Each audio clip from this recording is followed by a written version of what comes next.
Le ministère égyptien des Antiquités a organisé jeudi une cérémonie à l'occasion du transfert du colosse de Ramsès II, du dépôt où il se trouvait vers le grand musée égyptien. Ce colosse sera trôné au milieu de la salle principale de ce nouveau musée afin d'être le premier objet à être vu par les visiteurs. Des ministres, des figures publiques, des ambassadeurs et des communautés étrangères ont assisté à cette cérémonie. Le retour de cette statue à cette région a deux significations. La première, qu'elle est retournée à Memphis, la première capitale de l'Égypte ancienne unifiée. La deuxième, que ce colosse qui était érigé devant le peuple de Ptah, le dieu des artistes, ressuscite ainsi ce lieu considéré comme le berceau de la civilisation. Le transfert de la statue de Ramsès II est assumé par l'entreprise égyptienne Arab Contractors.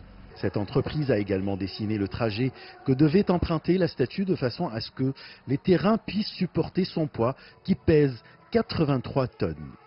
Les experts en restauration avaient déjà enlevé la couverture qui protégeait la statue. Ramsès II est le roi de l'Égypte. Il a régné sur l'Égypte plus de 60 ans. Il est le roi le plus important dans l'histoire. Pour tout enfant sur terre, l'Égypte, c'est Ramsès II.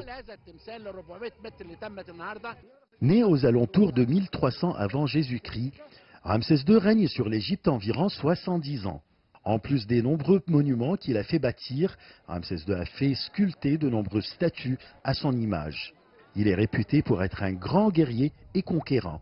Il construit une série de temples dont les plus célèbres sont ceux d'Abou Simbel.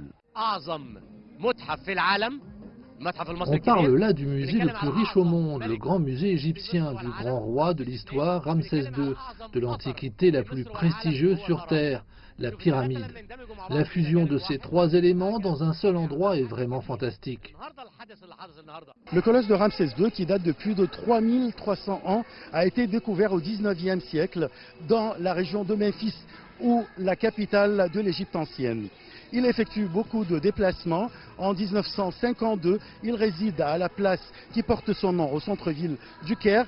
En 2006, il regagne la région des Pyramides et aujourd'hui, il trouve son dernier emplacement dans le grand musée égyptien. Ce grand musée égyptien qui va ouvrir ses portes au bout de 12 mois et abritera plus de 50 000 pièces d'antiquité égyptienne qui datent des différentes époques pharaoniques. Ashraf Massoud, CGTN, Le Caire, Égypte.